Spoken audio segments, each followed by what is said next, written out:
भगवान के श्री चरणों में प्रणाम।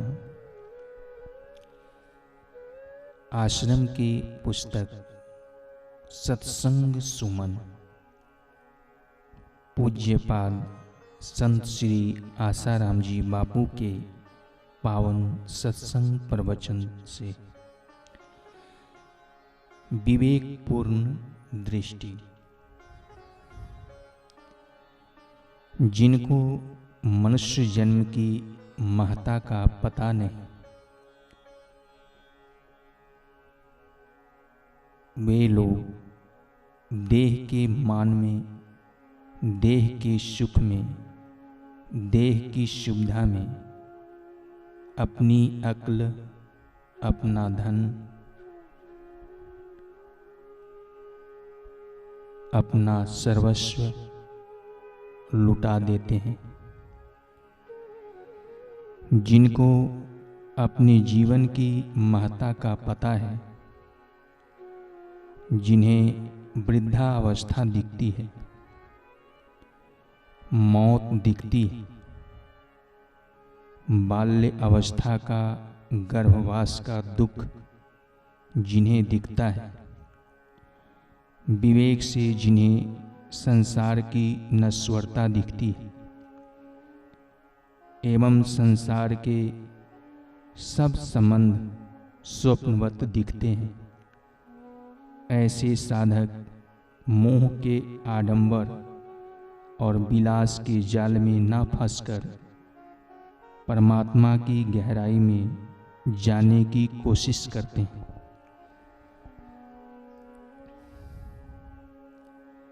जिस तरह भूखा मनुष्य भोजन के सिवाय अन्य किसी बात पर ध्यान नहीं देता है,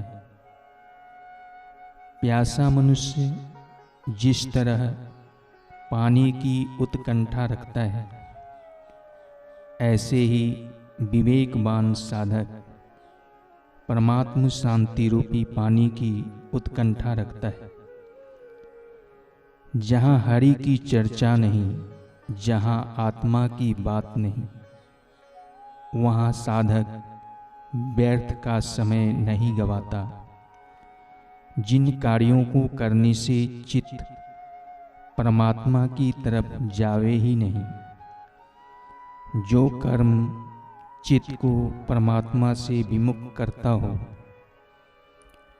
सच्चा जिज्ञासु वह सच्चा भक्त वह कर्म नहीं करता। जिस मित्रता से भागवत प्राप्ति न हो, उस मित्रता को वह सूल की सैया समझता है।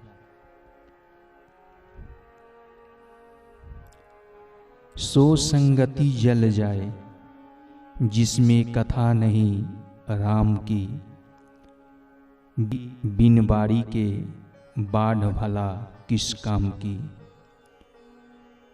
वे नूर बेनूर भले जिस नूर में पिया की प्यास नहीं, वह जीवन नरक है जिस जीवन में प्रभु मिलन की आस नहीं।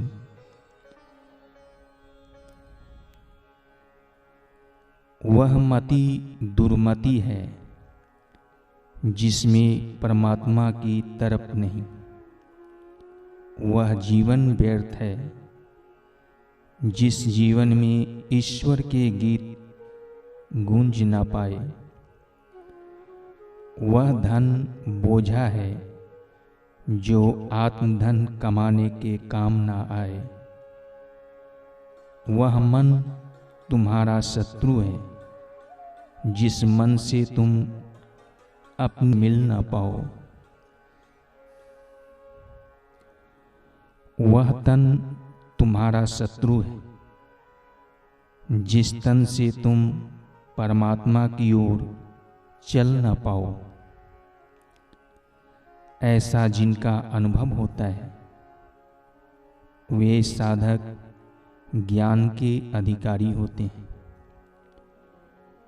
जो व्यक्ति देह के सुख, देह की प्रतिष्ठा, देह की पूजा, देह के ऐश तथा देह का आराम पाने के लिए धार्मिक होता है, वह अपने आप को ठगता है। देह को एकाग्र रखने का अभ्यास करो। कई लोग घुटना व शरीर हिलाते रहते हैं, वे ध्यान के अधिकारी नहीं होते, योग के अधिकारी नहीं होते। मन को एकाग्र करने के लिए तन भी संयत चाहिए। एक बार भगवान बुद्ध परम गहरी शांति का अनुभव लेकर भिक्षुकों को कुछ सुना रहे थे। सुनाते सुनाते बुद्ध एकाएक चुप हो गए, मौन हो गए। सभा विसर्जित हो गई। किसी की हिम्मत न हुई तथागत से कारण पूछने की।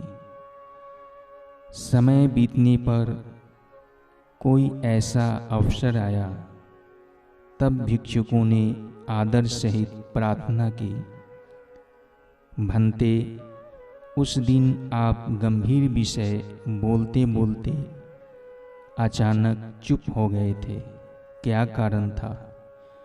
बुद्ध ने कहा, सुनने वाला कोई न था, इसलिए मैं चुप हो गया था।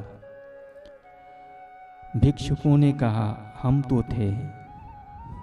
बुद्ध, नहीं, किसी का सिर हिल रहा था तो किसी का घुटना, तुम वहां न थे। आध्यात्मिक ज्ञान के लिए चित्त तब तक एकाग्र नहीं होगा जब तक शरीर की एकाग्रता सिद्ध न हो।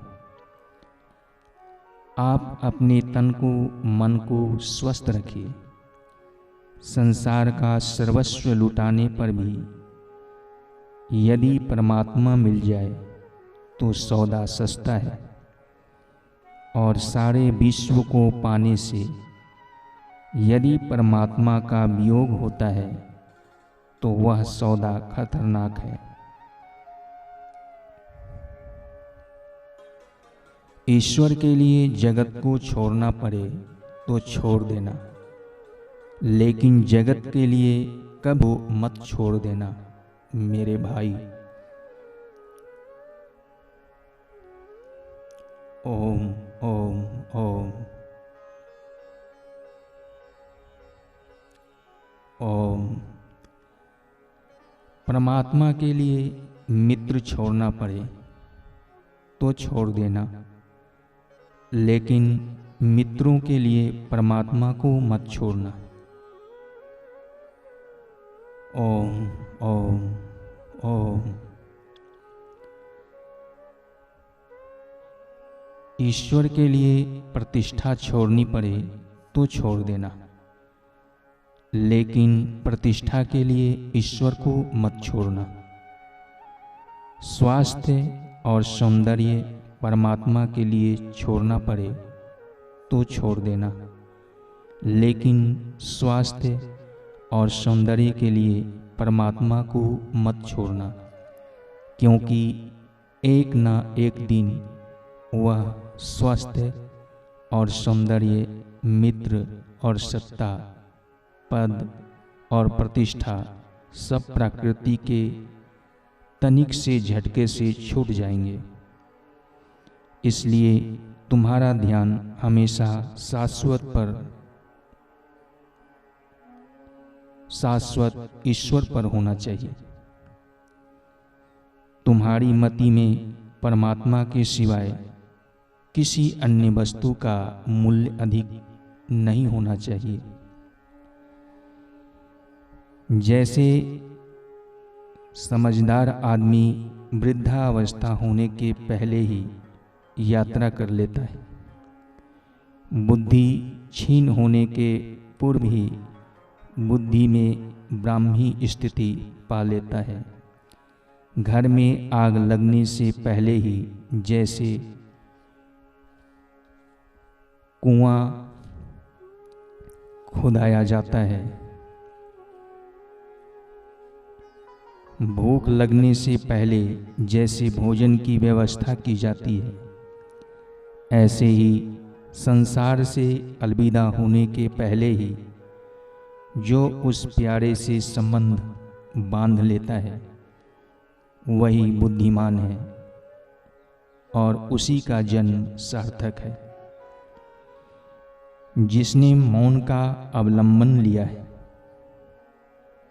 जिसने अपने चंचल तन और मन को अखंड वस्तु में स्थिर करने के लिए अभ्यस्त किया है, वह शीघ्र ही आत्मरस का अमृत पान कर लेता है।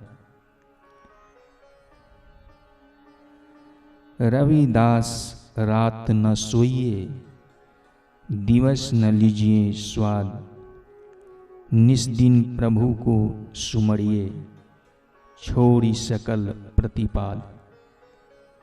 कई रात्रियां तुमने सो कर गुजार दी और दिन में स्वाद ले लेकर तुम समाप्त होने को जा रहे हो। शरीर को स्वाद दिलाते दिलाते तुम्हारी यह उम्र, यह शरीर बुढ़ापे की खाई में गिरने को जा रहा है। शरीर को सुलाते सुलाते तुम्हारी वृद्धावस्था आ रही है। अंत में तो तुम लंबे पैर करके सो ही जाओगे। जगाने वाले चिल्लाएंगे, फिर भी तुम नहीं सुन पाओगे।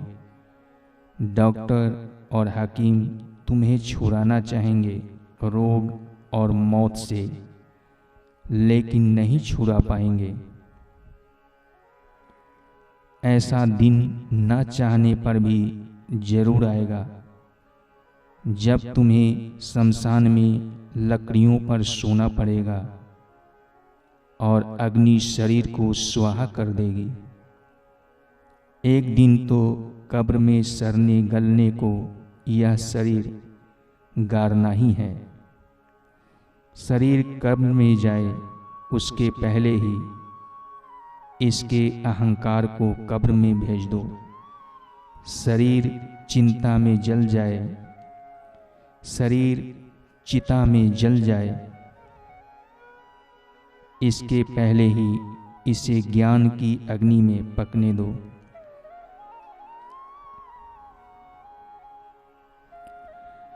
मुझे वेद पुराण कुरान से क्या, मुझे प्रेम का पाठ पढ़ा दे कोई।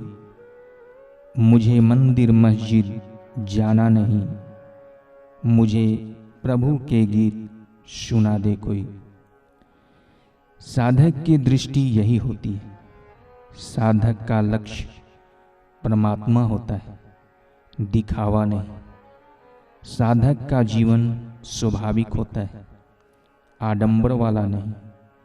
साधक की चेष्टाएं ईश्वर के लिए होती है, दिखावे के लिए नहीं। साधक का खान पान प्रभु को पाने में सहयोगी होता है, स्वाद के लिए नहीं। साधक की अक्ल संसार से पार होने के लिए होती है, संसार में डूबने के लिए नहीं। साधक की हर चेष्टा आत्मज्ञान के नजदीक जाने की होती है, आत्मज्ञान से दूर जाने की नहीं। साँझ पड़ी दिन हाथम्या दीन चकबी रोए, चलो चकवा वहाँ जाइए जहाँ दिवस रैन न होए।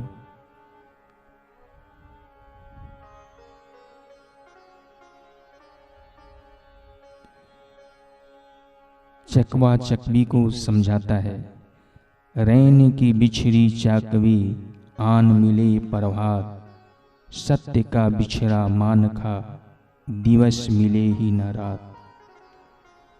हे चिड़िया, संध्या हुई, तू मुझसे बिछड़ जाएगी, दूसरे घोंसले में चली जाएगी, किंतु प्रभात को तू फिर मुझे मिल जाएगी। लेकिन मनुष्य जन्म पाकर भी उस सत्य स्वरूप परमात्मा के सत्य से बिछड़ने वाला मनुष्य पुनः सत्य से न सुबह मिलेगा न शाम को, न रात में मिलेगा न दिन में। सत्य का परमात्मा का बलिदान देकर तुमने जो कुछ पाया है वह सब तुमने अपने साथ जुल्म किया है। ईश्वर को छोड़कर यदि अन्यत्र कहीं तुम अपना दिल लगा रहे हो तो अपने साथ शत्रुता कर रहे हो, अन्याय कर रहे हो।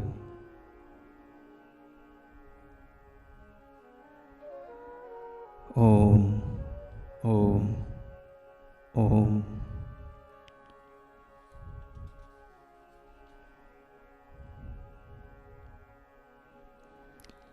आगे का पूज्य गुरुदेव भगवान का प्रवचन भाग सुनाए जाएंगे।